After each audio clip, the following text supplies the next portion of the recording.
يضع تكتيك جمال في هذا الاصلاح في دوله باريس، يعني اخذ وضعيه جيده يعني في الترتيب الثالث، ثم انطلق في الفتره الاخيره واستطاع ان يتالق ويتفوق في اداره التكتيك في اول 400 متر. جمال يتواجد منتصف ما بين اللاعبين الجزائري جمال سيباتي وزير العالم 2020 وزير الدوري الاسي في العام الماضي لجمال صديق. شوف ابو طارق، اذا جاءت اللفه الاولى تحت ال50 ثانيه راح يكون هناك سباق عنيف وقوي، على اعتبار ان سجادي الان هو متصدر احسن زمن سجلها العام دقيقه فاصل 41 56 في المنطقه اللي قبل. رغم المنطقه باسم اموس من بوتسوانا دقيقه 41.89. الان راح نشوف اللفه الاولى كم فيها تحدي. نعم تحت ال 50.14 يكون عندنا سباق سليم، ولذلك راح نشوف يعني صراحه الربط او اللي جاب السباق صراحه اللي هو الفرنسي عمل مجهود طيب صراحه. ولذلك هل جمال سجاد الان يعمل نفس الخطه يجي من الخارج ويفوز؟ يقترب منها الان. هو بالفعل كان في الرابع، الان في الثالث، دخل على الثاني ودخل على ماركو اربو الكندي. نعم وصل لسنه عالميه قوي جدا، وجمال سجاد الان يلاحق ماركو اربو الكندي.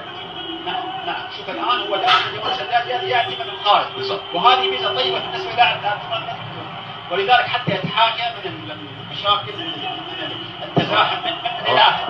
رائع نفس السيناريو رائع بطل كبير نجم كبير. جمال سجاد الجزائري ينطلق ويا سلام عليك، يدخل منفردا ومغردا وينظر الى الجميع من البرج العالي ويفوز للمره الثالثه.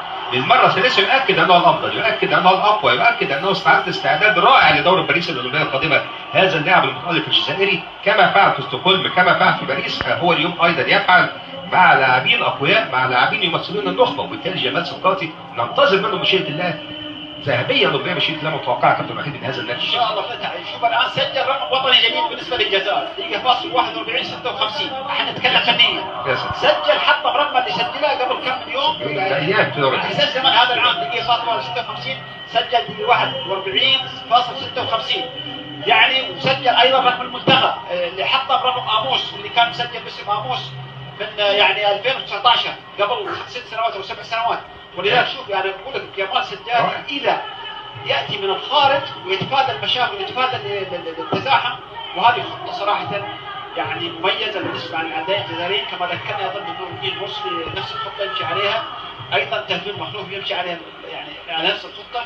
كل هؤلاء الابطال السابقين والان شوف جمال سجادي ومولى سليمان يعني يمشون على نفس الرتم، وهذا يعطيهم مثل ما الدافع بانهم ان شاء الله يحققون نتيجه طيبه.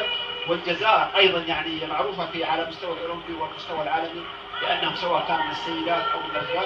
والان جمال سجادي برافو الجزائر، برافو جمال سجادي، مبروك للعرب على اول فوز في هذه المسابقه. فوز رائع جدا واداء رائع جدا الحقيقه، ويعني